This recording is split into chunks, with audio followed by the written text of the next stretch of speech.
Hi, how are you? I hope you're well.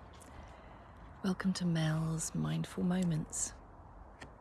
I was having a chat with some people the other day, and we were talking about some of the awful, devastating things going on in the world at the moment. And we were then talking about things that had happened in our own life, and talking about how you overcome, how you move on, how you rise above when devastating things happen in your life.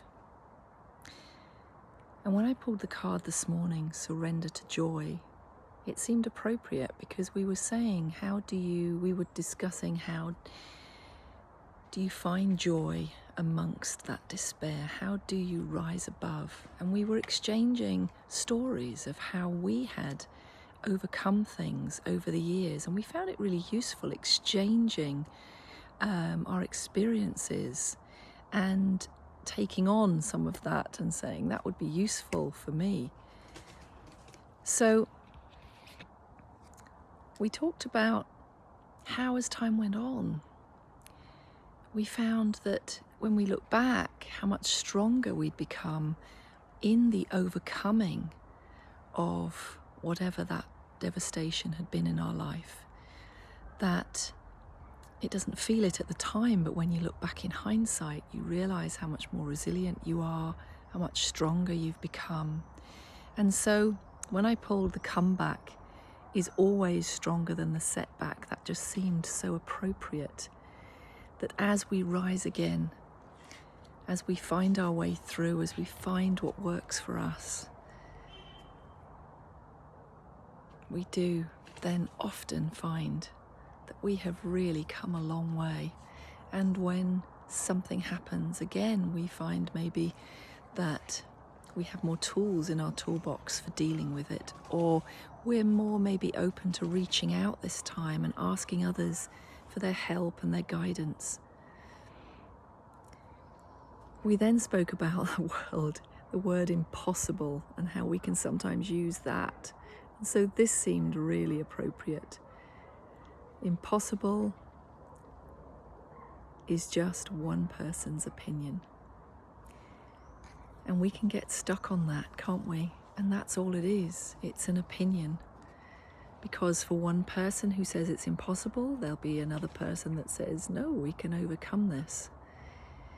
But we then moved on to talking about, but what about helping others in these situations in other countries? How do we help? It just feels so helpless just watching. And we talked about the power of prayer, the power of meditation, the power of positive thought, the power of sending positive energy, of visualizing a positive outcome, and whether we had experiences of this working. But there was a lovely bit of research that I remembered, and so I looked it up. And this went back to, I think there was a chap called Maharishi Mahesh, if I pronounced that part right, I apologize if I haven't, who was an acclaimed yogi and spiritual leader, and he was the guru to the Beatles. And he first proposed about the beneficial impacts of group meditation.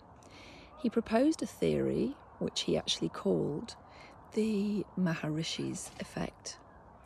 And it states that when at least 1% of a community's population meditate together, the coherence of the group's energy field affects the collective consciousness.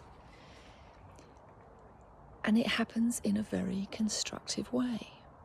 It can affect it at a local level, a national level, or a worldwide level. Now, there may be many of you that poo-poo that. So for those of you that need scientific evidence, there was also scientific research that followed that. And it's now been proven that it was called the DC experiment, and this goes back to the 90s, I think, where 4,000 people gathered in DC, in Washington, to meditate. And this coincided, or not, you can make your own mind up, with a drop in the crime rate of 23%. And I've heard of other examples of this as well, how people can affect their own local communities by regularly meditating and visualizing improvements in that area. So you can go away and do your own research if you like. But the belief was that what actually happens is when people do this, their alpha brain waves become synchronized, and that the coherence of their brain waves actually permeates their surroundings. So with that, don't doubt that you're not doing anything with your smile. When you smile at someone, when you listen to someone, when you say a prayer for someone, when you send good thoughts to someone, however you choose to offer that help, don't ever undermine it by saying it's not worth anything. I'm not doing anything, because we feel it has to be giving something significant, or giving loads of money, or getting on a plane and going and doing something, when you can actually do something right where you are.